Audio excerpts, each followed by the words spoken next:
Hello दोस्तों, आप सभी का स्वागत है हमारे जीके स्टडी रोहित चैनल पर। दोस्तों, आज हमने आप सभी के लिए कुछ आर्मी के इम्पोर्टेंट क्वेश्चन लाए जो कि पिछली अन्य परीक्षाओं में पूछे जा चुके हैं।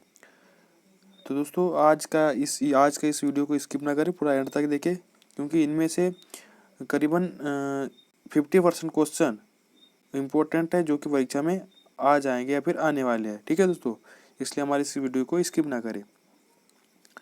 चलिए दोस्तों, चलते हैं आज का हमारे नए क्वेश्चन की ओर। क्वेश्चन नंबर 1, भारत के पहले राष्ट्रपति कौन थे? ठीक है दोस्तों, भारत के प्रथम राष्ट्रपति कौन थे? तो दोस्तों, इसमें 4 ऑप्शन है। Option number 1 Jawaharlal Nehru, option number 2 Rajendra Prasad, option number 3 Radhakrishnan, option number 4 Rabindranath Tagore.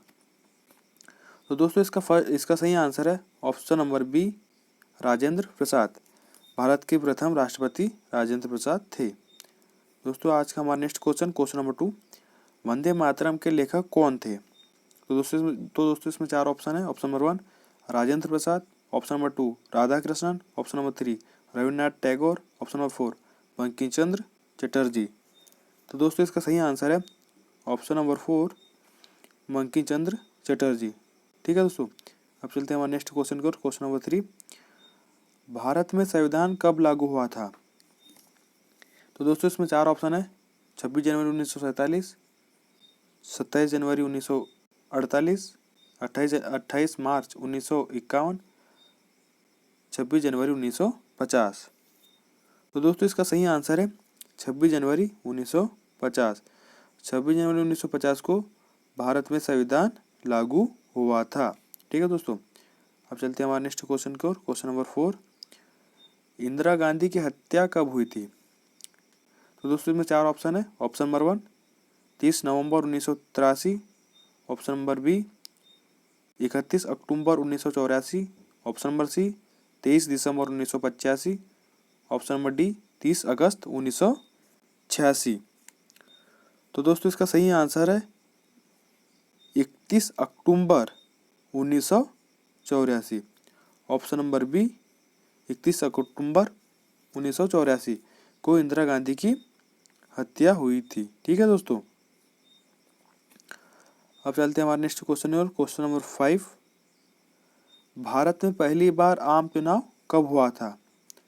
तो दोस्तों, इसमें ऑप्शन है। Option number 1 1950, option number B 1951, option number C 1952, option number D 1953। तो दोस्तों, इसका सही आंसर है 1952। 1952 में जैसे 1952 को भारत में पहली बार आम चुनाव हुआ था। ठीक है दोस्तों, इसको कट कर दिया जाए तो इसका ये सही आंसर है। अब चलते हैं हमारे नेक्स्ट क्वेश्चन की ओर। क्वेश्चन नंबर 6, भूटान देश की राजधानी क्या है? तो दोस्तों, इसमें ऑप्शन है। Option number A Thimphu, option number B Dhaka, option number C Kathmandu, option number D उपरोक्त में से कोई नहीं। तो दोस्तों, इसका सही आंसर है option number A Thimphu. Bhutan देश की राजधानी थिम्पू है। ठीक है दोस्तों, अब चलते हैं हमारे नेक्स्ट क्वेश्चन की ओर। क्वेश्चन नंबर 7, निम्न में से कौन स्तनधारी पक्षी है? ठीक है दोस्तों, तो दोस्तों इसमें 4 ऑप्शन है। ऑप्शन नंबर ए कुत्ता, ऑप्शन नंबर बी बिल्ली, ऑप्शन नंबर सी चमगादड़, ऑप्शन नंबर डी सांप। तो दोस्तों, इसका सही आंसर है ऑप्शन नंबर सी चमगादड़। चमगादड़ जो कि स्तनधारी पक्षी है। ठीक है, अब चलते हैं नेक्स्ट क्वेश्चन की ओर। क्वेश्चन नंबर 8, दुनिया में सबसे तेज दौड़ने वाला पशु कौन है? तो दोस्तों, इसमें ऑप्शन है। ऑप्शन नंबर ए शेर, ऑप्शन नंबर बी चीता, ऑप्शन नंबर सी घोड़ा, ऑप्शन नंबर डी हाथी। तो दोस्तों, इसका सही आंसर है ऑप्शन नंबर बी चीता, जो कि सबसे तेज दौड़ता है। ठीक है, अब चलते हैं हमारे नेक्स्ट क्वेश्चन में। क्वेश्चन नंबर 9, चीन की मुद्रा क्या है? ठीक है दोस्तों, तो दोस्तों इसमें ऑप्शन है। ऑप्शन नंबर 1 रुपया, option number B dollar, option number C yuan या फिर उसका रियल नेम रोम्बी है, और ऑप्शन नंबर डी कोई नहीं। तो दोस्तों, इसका सही आंसर है युआन। युआन इसका सही आंसर है। चीन की मुद्रा युआन है। ठीक है, अब चलते हैं हमारे नेक्स्ट क्वेश्चन को। क्वेश्चन नंबर 10, रूस के राष्ट्रपति का नाम क्या है? तो दोस्तों इसमें ऑप्शन है, ऑप्शन नंबर ए Vladimir Putin, option number 2 Donald Trump, option number 3 Joe Biden, option number 4 या ऑप्शन नंबर डी कोई नहीं। तो दोस्तों इसका सही आंसर है ऑप्शन नंबर ए व्लादिमीर पुतिन, जो कि रूस के राष्ट्रपति हैं। ठीक है दोस्तों, अब चलते हैं हमारे नेक्स्ट क्वेश्चन को। क्वेश्चन नंबर 11, भारत का राष्ट्रीय फूल क्या है? तो दोस्तों इसमें चार ऑप्शन है। ऑप्शन नंबर ए गुलाब, ऑप्शन नंबर बी कमल, ऑप्शन नंबर सी गेंदा, ऑप्शन नंबर डी चमेली। तो दोस्तों इसका सही आंसर है ऑप्शन नंबर बी चमेली, जो कि भारत का राष्ट्रीय फूल है। अब चलते हैं, सॉरी मैंने चमेली गलत बोल दिया, इसका भारत का राष्ट्रीय फूल, अरे एक मिनट, हाँ भारत का राष्ट्रीय फूल दोस्तों कमल है। मैंने टिक सही लगाया, बाकी गलती से मैंने गलत बोल दिया, उसके लिए सॉरी। तो भारत का राष्ट्रीय फूल कमल है। ठीक है दोस्तों, यहाँ में गलती हो गई, उसके लिए माफ कीजिएगा। अब चलते हैं हमारे नेक्स्ट क्वेश्चन की ओर। क्वेश्चन नंबर 12, प्रधानमंत्री को शपथ कौन दिलाता है? ठीक है दोस्तों, इसमें चार ऑप्शन है। ऑप्शन नंबर ए मुख्य न्यायाधीश, ऑप्शन नंबर बी उपराष्ट्रपति, ऑप्शन नंबर सी राष्ट्रपति, ऑप्शन नंबर डी राज्यपाल। तो दोस्तों इसका सही आंसर है ऑप्शन नंबर सी राष्ट्रपति, जो कि प्रधानमंत्री को शपथ ग्रहण करवाता है। अब चलते हैं हमारे नेक्स्ट क्वेश्चन को। क्वेश्चन नंबर 13, लोकसभा का कार्यकाल कितने वर्ष का होता है? तो दोस्तों इसमें ऑप्शन है, ऑप्शन नंबर ए 3 वर्ष, ऑप्शन नंबर बी 4 वर्ष, ऑप्शन नंबर सी 15 वर्ष, सॉरी ऑप्शन नंबर सी 5 वर्ष, ऑप्शन नंबर डी 6 वर्ष। मतलब कुल मिलाकर 3 4 5 6 है ना। तो दोस्तों इसका सही आंसर है ऑप्शन नंबर सी, लोकसभा का कार्यकाल 5 वर्ष का होता है। सभी के कार्यकाल अलग होते हैं, लोकसभा का अलग होता है, राज्यसभा का अलग होता है। तो हमें लोकसभा का पूछा गया था, तो उसका कार्यकाल होता है 5 वर्ष का। ठीक है दोस्तों, अब चलते हैं नेक्स्ट क्वेश्चन को। Question number 14, UNO. तो दोस्तों यूएनओ का फुल फॉर्म है संयुक्त राष्ट्र संगठन। ठीक है, कहीं पूछा जाए कि संयुक्त राष्ट्र संगठन के पहले अध्यक्ष कौन थे, और ये अगर ना पूछा जाए तो यूएनए अधिकतर क्वेश्चन में पूछा जाता है कि यूएनए के प्रथम अध्यक्ष कौन थे। तो दोस्तों इसमें 4 ऑप्शन है, आपको मैं ऑप्शन बता देता हूँ, उसके बाद मैं आंसर बताता हूँ। Option number A Mohammad Bande, option number B Trygve Lie, option number C Arjun Singh, और ऑप्शन नंबर डी कोई नहीं। तो दोस्तों इसका सही आंसर है ऑप्शन नंबर बी त्रिगवेली,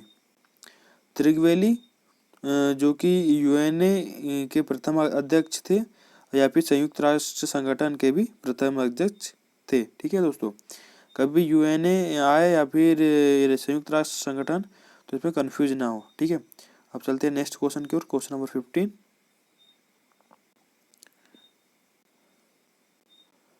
हिरोशिमा पर अमेरिका द्वारा परमाणु बम किस सन में फेंका गया था? ठीक है, तो दोस्तों में 4 ऑप्शन है। ऑप्शन नंबर ए 6 अगस्त 1945, ऑप्शन नंबर बी 7 अगस्त 1946, ऑप्शन नंबर सी 8 अगस्त 1947, ऑप्शन नंबर डी 9 अगस्त 1948। तो दोस्तों इसका सही आंसर है 6 अगस्त 1945। ऑप्शन नंबर क्या हो गया, ऑप्शन नंबर ए 6 अगस्त 1945 को हिरोशिमा और अमेरिका द्वारा परमाणु बम, ये जो हिरोशिमा था उस पर अमेरिका ने परमाणु बम फेंक दिया था। ठीक है दोस्तों, तो वह कब फेंका था? वह फेंका था दोस्तों 6 अगस्त 1945 को।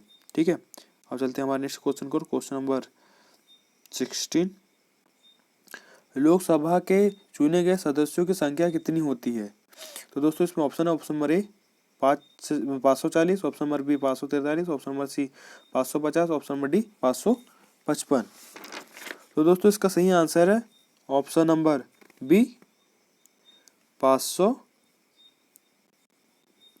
543। ठीक है। लोकसभा में कुल कितने सदस्य को चुनते हैं? तो दोस्तों होते हैं 543। अब चलते हैं नेक्स्ट क्वेश्चन को, क्वेश्चन नंबर 17। गवर्नर और राज्यपाल की नियुक्ति कौन करता है? ठीक है दोस्तों, तो दोस्तों में 4 ऑप्शन है।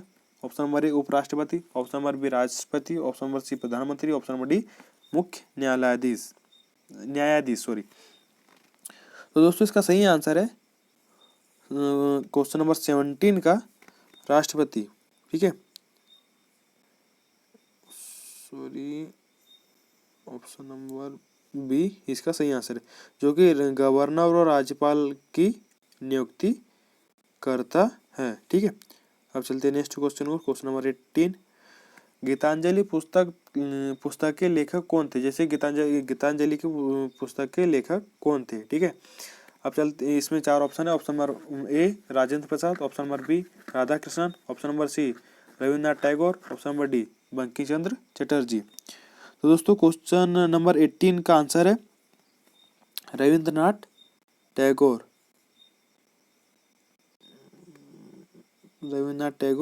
अरे मिस्टेक हो रहा घड़ी, हाँ, जो कि गीतांजलि पुस्तक के लेखक है। ठीक है, कहीं पूछा जाए कि भाई गीतांजलि पुस्तक के लेखक कौन है, तो रविन्द्रनाथ टैगोर है। ठीक है, अब चलते हैं नेक्स्ट क्वेश्चन को, क्वेश्चन नंबर 19। बिस्मिल्लाह खान किस वाद्य यंत्र से संबंधित है? बिस्मिल्लाह खान किस वाद्य यंत्र से संबंधित है? तो उसमें 4 ऑप्शन है। Option number A tabla, option number B shehnai, option number C sitar, option number D सरोज। तो दोस्तों इसका सही आंसर है शहनाई। बिस्मिल्लाह खान शहनाई बजाते थे। ठीक है, जो कि बहुत बड़े जैसे कि शहनाई बाज थे वो, मतलब अधिकतर शहनाई बजाते थे, तो शहनाई बजाते बजाते फेमस हो चुके थे। ठीक है, अब चलते हैं क्वेश्चन नंबर 20। आराम हराम है का नारा किसने दिया था? तो दोस्तों इसका इसमें 4 ऑप्शन है। Option number A Mahatma Gandhi, option number B Rajiv Gandhi, option number C Bhagat Singh, option number D Jawaharlal Nehru. तो दोस्तों इसका सही आंसर है option number D Jawaharlal Nehru, जिन्होंने आराम हराम है का नारा दिया था। ठीक है, अब चलते हैं हमारे नेक्स्ट क्वेश्चन को, क्वेश्चन नंबर 21। पानी का घनत्व अधिकतम कितना होता है? ठीक है, पानी का घनत्व अधिकतम कितना होता है? तो दोस्तों में 4 ऑप्शन है। Option number A 30 degree Celsius, option number B 4 degree Celsius, option number C 5 degree Celsius, option number D 6 degree Celsius. ठीक है, तो दोस्तों इसका सही आंसर है option number B 4 degree Celsius. पानी का घनत्व 4 डिग्री सेल्सियस होता है।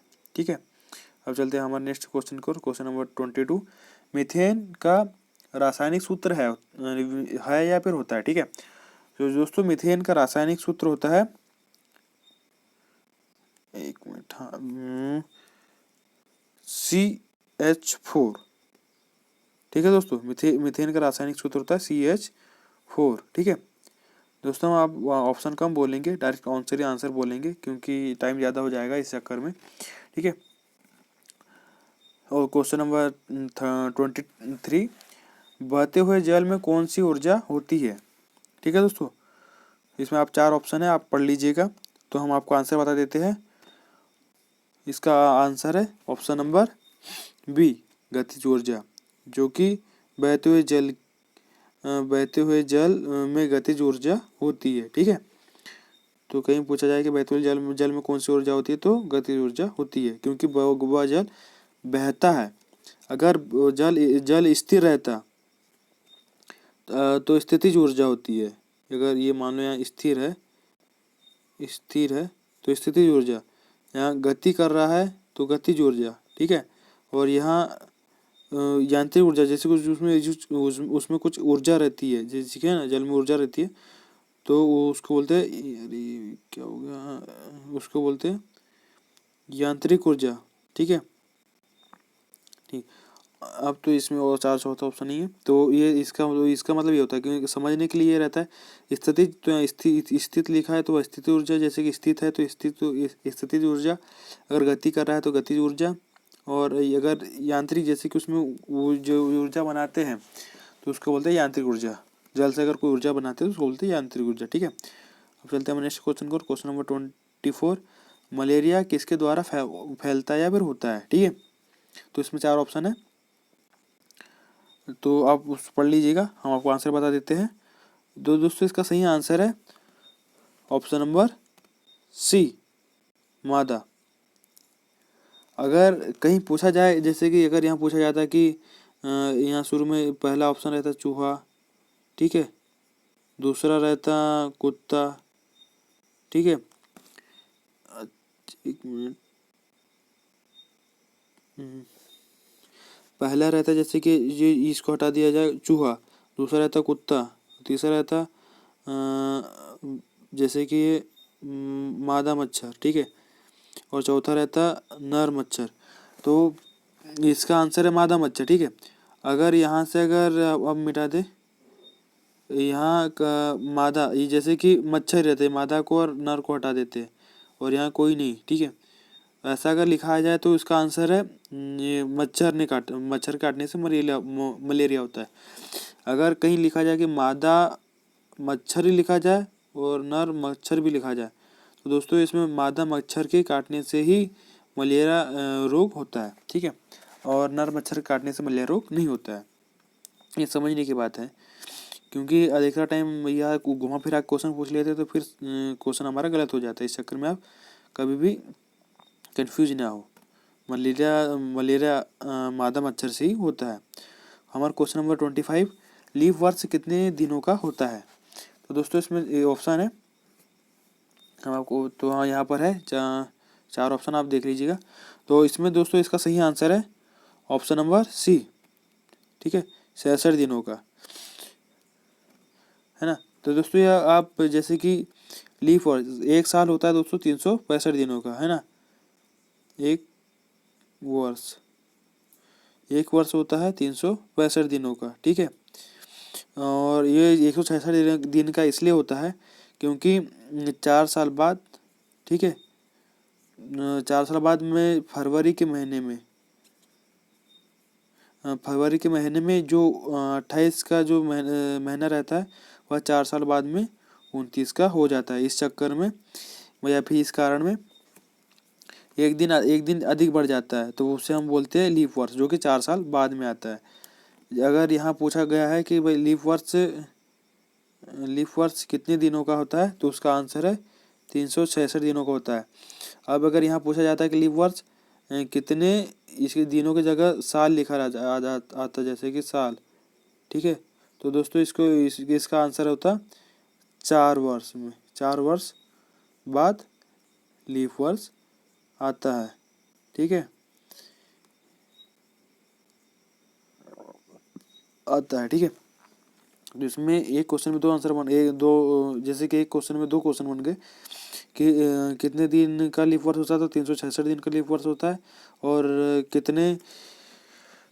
कितने साल बाद लीप वर्ष आता है, तो 4 साल बाद में लीप वर्ष आता है, ठीक है।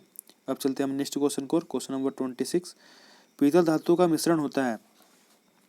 तो दोस्तों इसमें 4 ऑप्शन है, आप उसे पढ़ लीजिएगा, हम आपको आंसर बता देते हैं। दोस्तों पीतल का मिश्र धातु होता है तांबा और जिंक, ऑप्शन नंबर बी, तांबा और जिंक, जो कि पीतल धातु का मिश्रण होता है। अगर हम तांबा और जिंक को अगर मिक्स करें तो वह पीतल धातु का निर्माण होगा या फिर आविष्कार होगा। आप कर सकते हो, कुछ तो नया करो, पीतल और तांबा को मिक्स कर देना अपने घर पर, सॉरी तांबा और जिंक को मिक्स कर देना, पीतल धातु बन जाएगी, ठीक है। अब चलते हैं हमारे next question, question number 27, transformer के द्वारा वोल्टेज को डैश किया जा सकता है, ठीक है। तो दोस्तों में 4 ऑप्शन है, तो मैं ये पढ़ के बता सकता हूँ, आपको बताता हूँ कि बढ़ाया जाता है, घटाया जाता है, दोनों बढ़ा भी सकते हैं, घटा भी सकते हैं, या फिर कुछ नहीं किया जा सकता, खाली फुकट बैठे रहे, ठीक है। तो दोस्तों इसका सही आंसर है ऑप्शन नंबर, आप गेस करके बताइएगा कि इसका सही आंसर क्या है। तो दोस्तों मैं बता देता हूँ, इसका सही आंसर है ए और बी दोनों। ट्रांसफार्मर द्वारा वोल्टेज को बढ़ाया भी जा सकता है और घटाया भी जा सकता है। ट्रांसफार्मर दोनों काम करता है, तो इसका सही आंसर रहेगा ऑप्शन नंबर सी, ए और बी दोनों। ठीक है, यहाँ पर दोनों आएगा। ठीक है, कंफ्यूज ना हो। अब चलते हैं नेक्स्ट क्वेश्चन नंबर 28। मनुष्य का दिल 1 मिनट में कितने बार धड़कता है? ऑप्शन तो आप देख लीजिएगा। तो हम इसके आंसर बताते हैं दोस्तों, 72 बार। बेसिक से क्वेश्चन है दोस्तों, और बहुत बार परीक्षा में पूछे जा चुके हैं, इसलिए आप भूल चुके होंगे तो याद आ जाएगा। और अगर पढ़े ना हो ये क्वेश्चन तो आपके लिए बेनिफिट है, और नहीं भी पढ़े हो तो भी बेनिफिट है, पढ़े हो तो भी बेनिफिट है, क्योंकि रिवीजन हो रहा होगा आपका। ठीक है, तो मनुष्य का हृदय या फिर दिल या फिर हार्ट 72 बार 1 मिनट में धड़कता है। ठीक है, अब चलते हैं हमारे नेक्स्ट क्वेश्चन को, क्वेश्चन नंबर 29। नींबू में कौन सा विटामिन पाया जाता है? ठीक है, तो इसमें 4 ऑप्शन है। तो दोस्तों इसका सही आंसर है option number C. Option number C है, जो कि नींबू में ऑप्शन विटामिन सी पाया जाता है। दोस्तों यह क्वेश्चन बेसिक सा है और सही अच्छा भी है, और जिससे बहुत से क्वेश्चन भी सॉल्व हो जाते हैं। तो मैं कैसे क्वेश्चन सॉल्व होते हैं ये मैं आपको बताना चाहता हूँ, और बताऊंगा अभी आप ना को तो भी। तो दोस्तों जैसे कि विटामिन सी, तो दोस्तों विटामिन सी किस में पाया जाता है? हम कैसे गेस करेंगे कि भाई ये इसमें विटामिन सी पाया जाता है? तो दोस्तों जो भी खट्टे फल हो,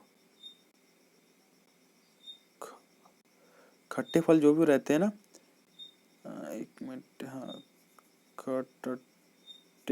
खट्टे फल जैसे कि अपना हो गया नींबू, पहला तो नींबू हो गया। ठीक है, और दूसरा हो गया जैसे खट्टे फल में संतरा ले ले, जो खट्टा होता है जब कच्चा रहे जब। ठीक है, अब पक जाए तो भी ठीक है।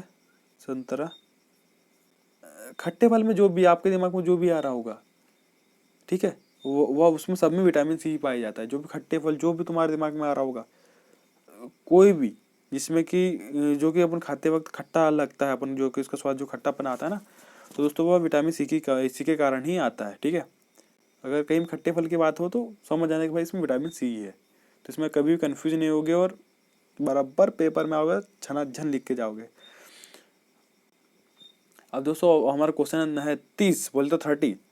बादल किसी कारण बनते हैं? अब बहुत वैज्ञानिक सी बात है कि बादल किसी कारण बनते हैं। हम आपको आंसर बताएंगे इसका। ठीक है, तो हम आपको आंसर बताने जाएंगे। तो इसमें है 4 ऑप्शन, प्रकाश संश्लेषण, वाष्पीकरण या फिर कोई नहीं। ठीक है, तो दोस्तों इसका सही आंसर है वाष्पीकरण। अब आप कैसे समझोगे कि बादल कैसे बनते हैं? तो इसका सही आंसर हमने आपको बता दिया कि वाष्पीकरण कारण बादल बनते हैं। तो दोस्तों जो समुद्र में जो पानी धूप के कारण जो वाष्प बन के जो ऊपर जाता है, तो वह एक बादल के ऊपर बहुत सी गैसें रहती है जो कि उस पानी को वहाँ पर रोक लेती है। जैसे कि इस परत के ऊपर यहाँ गैसों का एक आवरण बना रहता है, और ये वाष्प बन के जो पानी नीचे, जैसे कि ये तालाब है, यहाँ से जो वाष्प बन के जो पानी उड़ रहा है ऐसे, तो ये गैस पानी को रोक लेती है।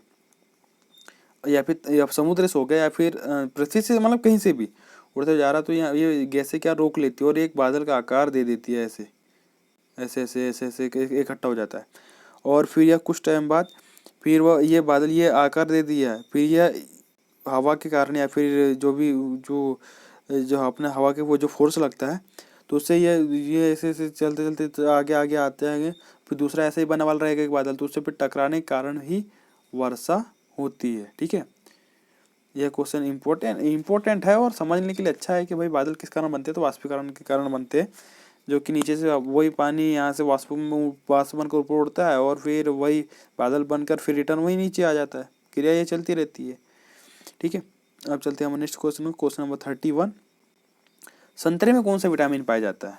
ठीक है, ये हमने अभी डिस्कस किया था कि नींबू में कौन सा विटामिन पाया जाता है? तो विटामिन सी, और संतरे में भी विटामिन सी ही पाया जाता है। देख मैंने आपको कहा था कि खट्टे फलों में ही विटामिन सी पाया जाता है। तो वह ऐसे ही है कि संतरे हो गया, नींबू हो गया, आंवला हो गया, जो कि जिसमें कि खटास रहता है, उसमें विटामिन सी पाया जाता है। ठीक है, अब चलते हैं हमारे नेक्स्ट क्वेश्चन को। क्वेश्चन नंबर 32, चंद्र ग्रहण किस दिन होता है? चंद्र ग्रहण किस दिन होता है? ये देखना, ये क्वेश्चन बहुत इंपॉर्टेंट है और समझने के लिए बहुत अच्छा है, क्योंकि ये क्वेश्चन में अधिकतर लोग कंफ्यूज हो जाएंगे कि चंद्र ग्रहण किस दिन होता है। ठीक है, तो दोस्तों इसमें 4 ऑप्शन है, पूर्णिमा के दिन की, अमावस्या के दिन की, महीने के पहले दिन, या इसमें से कोई नहीं। ठीक है, तो दोस्तों इसका सही आंसर है पूर्णिमा के दिन। चंद्र ग्रहण पूर्णिमा के दिन होता है। बहुत से लोग के सामने अगर ये नया क्वेश्चन होगा तो वो चकरा जाएंगे कि पूर्णिमा के दिन कैसे होता है, क्योंकि पूर्णिमा कंप्लीट हुई, ठीक है, उसके बाद में फिर लगता है ग्रहण, चंद्र ग्रहण। तो पूर्णिमा के दिन ही लगता है चंद्र ग्रहण, उससे जैसे कि उसके बाद में नहीं लगता है। आज पूर्णिमा है तो आज चंद्र ग्रहण लगेगा, आज पूर्णिमा नहीं है तो नहीं लगेगा, स्वाभाविक सी बात है। तो अगर ऐसा कोई क्वेश्चन है कि चंद्र ग्रहण किस दिन होता है, तो पूर्णिमा के दिन ही होता है, कंफ्यूज होने की कोई ज़रूरत नहीं है। ठीक है, अब चलते हैं हमारे नेक्स्ट क्वेश्चन को। क्वेश्चन नंबर 33, लोहे को जंग से बचाने के लिए किस धातु की परत चढ़ाई जाती है? ठीक है, तो दोस्तों 4 ऑप्शन है, चांदी, तांबा, जिंक, एल्यूमिनियम। ठीक है, तो दोस्तों इसका सही आंसर है ऑप्शन नंबर सी, जिंक। दोस्तों जिंक धातु पर कभी भी जंग नहीं लगता। ठीक है, तो जंग नहीं लगता तो जिंक की परत अदर कोई चीज इसमें चढ़ाते हैं, तो लोहे पर सबसे ज्यादा जिंक की परत चढ़ाई जाती है, जिससे कि कभी लोहे पर जंग नहीं लगता। वह उसकी जो आयु रहती है लोहे की, वो अधिक बढ़ जाती है। अगर पानी में भी है तो भी वो लोहा कभी भी खराब नहीं होता, इसलिए अधिकतम टाइम जिंक की ही परत चढ़ाई जाती है। ठीक है, अब चलते हैं नेक्स्ट क्वेश्चन में। क्वेश्चन नंबर 34, दूध का घी में बदलना किस क्रिया से संबंधित है? ठीक है, तो इसमें 4 ऑप्शन है, यांत्रिक परिवर्तन, रासायनिक परिवर्तन, भौतिक परिवर्तन, कोई नहीं। ठीक है, तो दोस्तों इसका सही आंसर है ऑप्शन नंबर बी, रासायनिक परिवर्तन। ठीक है, तो जैसे कि दूध का घी में बदलना रासायनिक परिवर्तन है, दूध का क्या दही में परिवर्तित होना, जैसे कि घी की जगह अगर यहाँ आपको बताता हूँ, दूध और दही, ठीक है, दूध का दही में बदलना वो भी रासायनिक परिवर्तन है, और दूध का घी में बदलना वो भी रासायनिक परिवर्तन है। इसमें कोई दो मत बात नहीं है। इसका आंसर अगर दूध का दही में बोले तो रासायनिक परिवर्तन, दूध का घी में बोले तो भी रासायनिक परिवर्तन, इसमें कोई कन्फ्यूजन वाली बात नहीं है। ठीक है, अब चलते हैं हम नेक्स्ट क्वेश्चन को। क्वेश्चन नंबर 35, गुब्बारे में कौन सी गैस भरी जाती है? ठीक है, तो दोस्तों में 4 ऑप्शन है, हाइड्रोजन, हीलियम, नाइट्रोजन और ऑक्सीजन। ठीक है, तो दोस्तों इसमें इसका सही आंसर बता देता हूँ आपको, टाइम वेस्ट ना किए। इसमें हीलियम गैस भरी जाती है। अगर आपको नॉलेज होगा तो गुब्बारे में अधिकतर जैसे गुब्बारे में अधिकतर टाइम या फिर टाइम, जैसे कि कभी अगर आप भरोगे तो गुब्बारे में कभी भी हीलियम गैस ही भरी जाती है। अब ये ना सोचो कि भाई हम घर पर जो गुब्बारे फुलाए जाते हैं उसमें हम तो ऑक्सीजन भरते हैं, ये अपनी बात एक दूसरी हो जाती है। बाकी अगर मुख्य रूप से बात की जाए तो गुब्बारे में हीलियम गैस ही भरी जाती है। ठीक है, और दोस्तों हीलियम गैस जो एरोप्लेन के जो चक्के रहते हैं, पहिए, टायर, ठीक है, उनमें भी हीलियम गैस ही भरी जाती है। ठीक है, एरोप्लेन, ठीक है, एरोप्लेन, ठीक है, एरोप्लेन में भी हीलियम गैस ही भरी जाती है। जो एरोप्लेन के चक्के में, सॉरी, एरोप्लेन में, एरोप्लेन के चक्के में हीलियम गैस ही भरी जाती है, क्योंकि हीलियम गैस बहुत ही हल्की जो हल्की गैस है। हाइड्रोजन और नाइट्रोजन, ऑक्सीजन, सबसे हल्की गैस हीलियम ही है। अगर इसमें दो तीन क्वेश्चन बनते हैं, जैसे गुब्बारे में कौन सी गैस भरी जाती है, तो दोस्तों हीलियम गैस भरी जाती है। एरोप्लेन में, या फिर उसको क्या बोलते हैं हिंदी में, नहीं हिंदी में क्या बोलते हैं, याद नहीं आ रहा। बाकी एरोप्लेन आप इंग्लिश में समझाओ कि एरोप्लेन में के चक्के में हीलियम गैस भर जाती है, क्योंकि हल्की गैस रहती है, तो उससे कि एरोप्लेन का अधिक से अधिक फ्यूल बचे, इस कारण। ठीक है, और और क्या याद आया था, हाँ ये 2 में हीलियम गैस भरी जाती है। और अगर ये क्वेश्चन पूछा जाए कि सबसे हल्की गैस कौन सी है, तो वह हीलियम गैस है। तो आपके इसमें 3 क्वेश्चन बनते हैं, गुब्बारे में कौन सी गैस भरी जाती है तो हीलियम, और सबसे हल्की गैस कौन सी है तो हीलियम, और एरोप्लेन के चक्के में कौन सी गैस भरी जाती है तो हीलियम। ठीक है, इसमें 3 क्वेश्चन बन गए, तो आपके डाउट क्लियर हो गया होगा। ठीक है, सबसे हल्के धातु भी हीलियम है। ठीक है, हमारा नेक्स्ट क्वेश्चन नंबर 36, सौर मंडल में कितने ग्रह है। ठीक है, तो आप इसमें 4 ऑप्शन है, 6, 7, 8, 9, कौन से ग्रह है। ठीक है, कितने ग्रह है, तो दोस्तों इसका सही आंसर है ऑप्शन नंबर सी, 8 ग्रह है। ऑप्शन नंबर सी, 8 ग्रह, सौर मंडल में 8 ग्रह।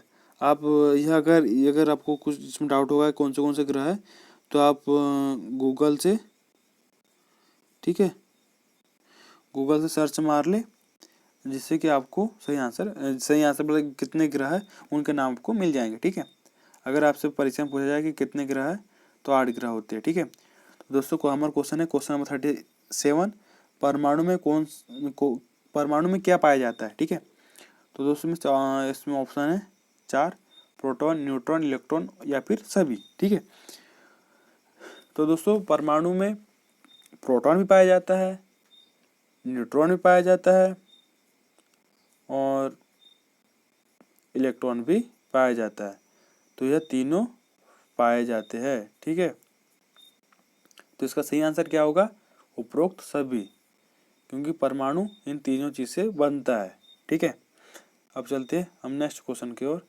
तो हमारा नेक्स्ट क्वेश्चन है क्वेश्चन नंबर 38, कपड़े धोने का सोडा का रासायनिक सूत्र होता है। ठीक है, इसमें 4 ऑप्शन है, आप पढ़ लीजिएगा, हम इसका आंसर बता देते हैं। तो दोस्तों इसका आंसर है ऑप्शन नंबर बी।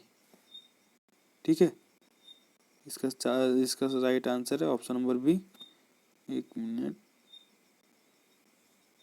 ठीक है, इसका सही आंसर है जैसे कि Na2CO3 इंटू 10H2O, जो कि कपड़े धोने का रासायनिक सूत्र है। ठीक है, यह क्वेश्चन भी अधिकतर टाइम पूछा जा चुका है, इसलिए आप कंफ्यूज ना हो और यह आंसर रट लो। ठीक है, अब चलते हैं नेक्स्ट क्वेश्चन की ओर। क्वेश्चन नंबर 39, एक्सरे किरणें की खोज किसने की थी। ठीक है, तो दोस्तों में 4 ऑप्शन है, आप पढ़ लीजिएगा, हम इसका आंसर बताते हैं। Option number, 1 minute, question number 39, X-ray की खोज की थी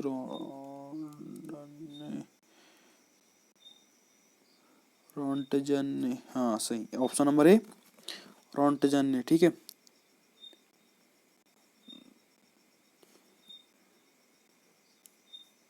WC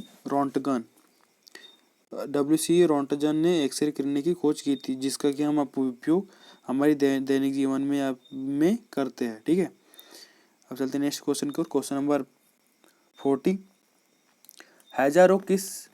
हैजा रोग किसके कारण फैलता है। ठीक है दोस्तों, एक हमारे क्वेश्चन था कि मलेरिया किससे होता है, तो दोस्तों वो मादा मच्छर से होता है, और हैजा रोग किसके कारण फैलता है। तो दोस्तों ये क्वेश्चन जो भी रोगों का है, तो ये सब दूसरी चीज़ों से होते हैं, इसलिए आप देखिए पहले समझे क्वेश्चन को, उसके बाद में ही आंसर दे। ठीक है, अब चलते हैं इसका आंसर देते हैं हमको। तो दोस्तों इसमें 4 ऑप्शन आप पढ़ लीजिएगा अच्छे से, और क्योंकि इसमें कन्फ्यूजन बहुत है, क्योंकि मतलब कि हैजा रोग होता है किस कारण होता है, दूसरी चीज़ से होता है, वो क्या दूसरी चीज़ से, जो कि सबसे ज़्यादा होता है। ठीक है, तो दोस्तों इसका सही आंसर है ऑप्शन नंबर बी। ठीक है, दूषित पानी, हैजा रोग दूषित पानी के कारण होता है। ठीक है, अब चलते हैं हम नेक्स्ट क्वेश्चन को। क्वेश्चन नंबर 41, ध्वनि की तीव्रता को मापने का यंत्र क्या है। ठीक है, आइडियोमीटर या फिर एनोमोमीटर या फिर क्रोनोमीटर या फिर आइडोफोन। ठीक है, दोस्तों इसका सही आंसर है ऑप्शन नंबर ए, आइडियोमीटर द्वारा ध्वनि तीव्रता को मापा जाता है। ठीक है, अब चलते हैं नेक्स्ट क्वेश्चन की ओर। क्वेश्चन नंबर 42, विद्युत उपकरणों में प्रयुक्त फ्यूज तार बना होता है। जो भी विद्युत के उपकरण रहते हैं उसमें फ्यूज तार कौन सा यूज होता है, मतलब यार किस धातु का यूज होता है। ठीक है, इसमें 4 ऑप्शन है, हम आपको आंसर बताते हैं। तो दोस्तों इसका सही आंसर है लेड और टीन। ठीक है, ऑप्शन नंबर ए लेड और टीन। ठीक है, जितने विद्युत उपकरण रहते हैं उनमें फ्यूज तार में या फ्यूज तार के रूप में लेड और टीन का प्रयोग किया जाता है। ठीक है, अब चलते हैं हमारे नेक्स्ट क्वेश्चन को, क्वेश्चन नंबर 43। एनीमिया रोग किसकी कमी के कारण होता है। ठीक है, एनीमिया रोग अगर किसी को हो रहा है, या फिर आप 1 मिनट आपको आंसर बता देता हूँ, उसके बाद में कुछ बात करेंगे। दोस्तों इसका सही आंसर है, मैं आपको आप क्या बोलते हैं, आप ऑप्शन तो पढ़ लोगे, मैं आपको सीधा आंसर ही बता देता हूँ, लोहा। ठीक है, लोहा के कारण होता है एनीमिया रोग, लोहा के। ठीक है, तो एनीमिया रोग जैसे किसी में अगर पता चले कि आपने डीएनए टेस्ट किया तो उसके अंदर आयरन, अगर डॉक्टर बोले कि आयरन की कमी हो रही है तो आप समझ जाइए कि लोहा कमी हो रही है। और एनीमिया रोग जैसे कि लोहा कमी हो रही है तो हम लोग कैसे लोहा के, जैसे कि लोहा बोले तो आप बोलेगे लोहा, जैसे कि आयरन, अगर आयरन कमी हो रही हो तो आप उसे कैसे बढ़ाओगे, अपने घर में रहेगा बिना डॉक्टर की गोली वगैरह या बिना खाए। ठीक है, तो इसका सही, जैसे कि सही तरीके से बढ़ाना है तो दोस्तों पालक, सॉरी ये क्या होगा, पालक का घर में अधिक से अधिक उपयोग करें जिससे कि आपको एनीमिया रोग नहीं होगा। ठीक है, और अब पालक में दोस्तों आयरन या आयरन लोहा रहता है, आयरन इंग्लिश वर्ड है और लोहा हिंदी वर्ड है। तो पालक अगर जो व्यक्ति अधिकतर पालक खाते रहता है उसको कभी भी एनीमिया रोग नहीं होगा। ठीक है, अगर ये तो नॉलेज की बात थी, इससे मैंने आपको बताया कि एनीमिया रोग को अगर नहीं, अगर जैसे हो भी गया तो उसको अगर कम करना है, थोड़ा सा ट्रीटमेंट कर लो, उसके बाद में आप पालक धीरे धीरे खाओ, आपके अंदर आयरन की जैसे कि आयरन बढ़ेगा आपके शरीर में, और वह एनीमिया जो रोग हो गया, बीमारी होगी, उसका काट कर देगी। ठीक है, इसलिए पालक का अधिक सेवन करें जो भी एनीमिया रोग होते हैं। ठीक है, अब हमारा नेक्स्ट क्वेश्चन है, क्वेश्चन नंबर 44। शराब पीने से कौन सा अंग प्रभावित होता है। अब जैसे कि जो लोग अधिकतर टाइम शराब पीते रहते हैं तो उनका सबसे ज़्यादा कौन सा अंग खराब होता है। प्रभावित होने का मतलब सीधा सीधा है कि वो कौन सा अंग खराब होता है। ठीक है, खराब। आप ये ना सोचिए कि प्रभावित होता है कि मतलब वो ठीक रहेगा, शराब पिएगा या फिर एल्कोहल वो पिएगा तो उसका वो अंग कुछ टाइम तो ठीक रहेगा, उसके बाद में वो खराब होने लग जाएगा। ठीक है, इसमें 4 ऑप्शन है, तो दोस्तों इसका सही आंसर है ऑप्शन नंबर बी लीवर। और लीवर ज़्यादा खराब होता है शराब पीने से। तो जो भी व्यक्ति शराब पीता है तो वह शुरू में तो ठीक रहता है कुछ स्टेज तक, जब तक उसका शरीर अच्छे रूप से काम कर रहा है। अगर फिर काम थोड़ा सा अगर कम हो जाता है, उसका शरीर धीरे धीरे कमज़ोर होने लग जाता है, तो दोस्तों लीवर जैसे कि धीरे धीरे उसका वो काम करना धीरे धीरे कम हो जाता है, और वो अच्छे तरीके से फिर जैसे कि वो काम करना बंद कर देता है। तो फिर आदमी या तो बेड पे सो जाएगा या फिर अच्छे खासे पैसे है तो वह लीवर ट्रांसप्लांट कर सकता है। इसलिए शराब पिए ही ना, और पिए तो सबसे कम मात्रा में पिए, जो कि तुम्हारा आपका लीवर डैमेज कम होगा, जिससे आपकी उम्र थोड़ी सी बढ़ेगी। ठीक है, अब चलते हैं हमारे नेक्स्ट क्वेश्चन को, क्वेश्चन नंबर 45। मानव का वैज्ञानिक नाम सही पढ़ा मैंने, मानव का वैज्ञानिक नाम क्या है। तो दोस्तों इसमें 4 ऑप्शन है कि मानव का वैज्ञानिक नाम। दोस्तों यह क्वेश्चन भी अधिकतर टाइम पूछा जा चुका है बहुत सी परीक्षाओं में।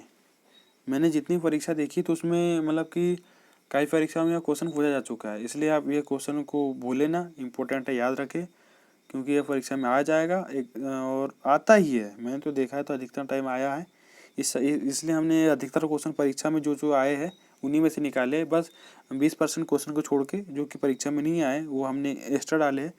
बाकी आप ये क्वेश्चन को ऐसे स्किप ना करें, इस वीडियो को पूरा एंड तक देखें क्योंकि पूरे क्वेश्चन आए वाले। ठीक है दोस्तों, मानव का वैज्ञानिक नाम होमो सेपियन है। ठीक है, यह बायो का क्वेश्चन है या फिर बायोलॉजी जीव विज्ञान का इम्पोर्टेंट क्वेश्चन है, और अधिकतर टाइम में पूछा जा चुका है। आर्मी हो गया, TND हो गया, रेलवे के पेपर में भी पूछा जा चुका है। ठीक है, तो आप यह क्वेश्चन को इम्पोर्टेंट, मैं इसलिए वो इम्पोर्टेंट बोल रहा हूँ क्योंकि यह क्वेश्चन अधिकतर परीक्षा में पूछा जा चुका है। ठीक है, तो इसका सही आंसर है मानव के वैज्ञानिक नाम है होमो सेपियंस। ठीक है, अब चलते हैं हमारे नेक्स्ट क्वेश्चन को, क्वेश्चन नंबर 46। साधारण नमक का रासायनिक सूत्र है। ठीक है, तो उसमें 4 ऑप्शन है, आप ऑप्शन पढ़ लीजिएगा, मैं आपको आंसर बता देता हूँ। तो दोस्तों इसका क्वेश्चन नंबर 46 का आंसर है NaCl। Option number B NaCl साधारण नमक का रासायनिक सूत्र है NaCl। ठीक है, अब चलते हैं नेक्स्ट क्वेश्चन की ओर, क्वेश्चन नंबर 47। पीलिया किस अंग को प्रभावित करता है? किसी भी व्यक्ति को पीलिया होता है तो उसका कौन सा अंग सबसे ज़्यादा प्रभावित होता है, यह क्वेश्चन पूछा है। तो इसमें 4 ऑप्शन है, आप पढ़ लीजिएगा, इसका हम आपको आंसर बता देते हैं। तो दोस्तों इसका आंसर है यकृत को लीवर बोलते हैं। ठीक है, अगर यकृत मैं कन्फ्यूजन हूँ तो हमने इसका इंग्लिश में भी लिखा है कि यकृत को क्या बोलते हैं, तो दोस्तों लीवर बोलते हैं, क्योंकि अधिकतर लोग अब हिंदी मीनिंग समझ नहीं पाते, तो उनके लिए हमने इंग्लिश में लिख दिया है कि लीवर को यकृत बोलते हैं। हाँ, मैं वो उसमें बता रहा था कि शराब पीने से यकृत, हिंदी में पूछा जाए तो यकृत सबसे ज़्यादा प्रभावित होता है, अगर इंग्लिश में पूछा जाए तो लीवर सबसे ज़्यादा प्रभावित होता है। ठीक है, अब चलते हैं नेक्स्ट क्वेश्चन को, क्वेश्चन नंबर 48। टेलीविज़न का आविष्कार किसने किया था? ठीक है, तो इसमें 4 ऑप्शन है, Roentgen, madam Curie, J Baird, Dunlop. ठीक है, तो दोस्तों इसका सही आंसर है option number C J.I. Baird, जिन्होंने टेलीविज़न का आविष्कार किया था J.I. बेयर्ड ने। ठीक है, अब चलते हैं हमारे नेक्स्ट क्वेश्चन और, क्वेश्चन नंबर 49, जो कि हमारा आज का सेकंड लास्ट क्वेश्चन है। जिसने अभी तक हमारे चैनल को सब्सक्राइब नहीं किया, GK स्टडी रोहित को, तो सब्सक्राइब कर लें, जिससे कि हमारी जो भी आने वाली अधिक वीडियो है वो आपके पास सबसे पहले पहुँचे। बेल आइकन भी प्रेस कर दे। अगर हमारी वीडियो अच्छी लगे तो आप शेयर जरूर करें अपने फ्रेंड के साथ में, जिन्होंने उन्हें भी नॉलेज मिले, और ऐसे इंपॉर्टेंट क्वेश्चन उन्हें भी उनके पास भी जाए, वो भी कोई परीक्षा की तैयारी कर रहे होंगे तो उन्हें मिले। ठीक है, ये क्वेश्चन और वह परीक्षा में कुछ परसेंट हमारी क्वेश्चन की वजह से कुछ परसेंट अच्छे से उनका पेपर जाए, बाकी उनकी तैयारी तो रहेगी, पर हमारे क्वेश्चन से उनका कुछ तो भला होगा। ठीक है, तो दोस्तों हम नेक्स्ट क्वेश्चन, शक्ति की इकाई होती है, तो इसमें 4 ऑप्शन है, तो आप पढ़ लीजिएगा, हम इसका आंसर आपको बता देते हैं। तो उसका सही आंसर है ऑप्शन नंबर बी, वाट। शक्ति की इकाई वाट होती है। ठीक है, अब चलते हैं नेक्स्ट क्वेश्चन को, जो कि हमारा आज का लास्ट क्वेश्चन है, क्वेश्चन नंबर 50। किलोवाट घंटा की इकाई है। ठीक है, तो दोस्तों में 4 ऑप्शन है, ABCD। ठीक है, तो दोस्तों इसका सही आंसर है विद्युत ऊर्जा। ठीक है, एक मिनट, किलोवाट घंटा की इकाई है विद्युत ऊर्जा। ठीक है, ये कार्य की जूल हो गई सबकी ठीक है, तो ऊर्जा घंटा की किलोवाट घंटा की इकाई है विद्युत ऊर्जा। ठीक है दोस्तों, हमारा आज का वीडियो आपको अच्छा लगे तो हमारे चैनल को सब्सक्राइब करें, लाइक करें, कमेंट करें कि हम आपको कौन सा क्वेश्चन सबसे अच्छा लगा, और अगर कोई वीडियो हमारा अच्छा लगा तो हमको आपके दोस्तों के साथ में शेयर करें।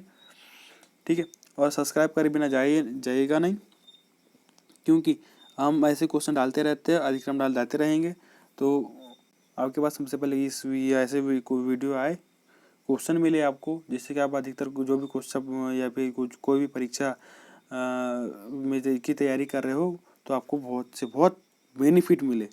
तो आज के लिए चलते हैं, बाय बाय, मिलते हैं नेक्स्ट क्वेश्चन में या फिर नेक्स्ट वीडियो में। ठीक है दोस्तों, तो आज के लिए तो करते हैं सबकी को राम राम, हम मिलते हैं नेक्स्ट वीडियो में।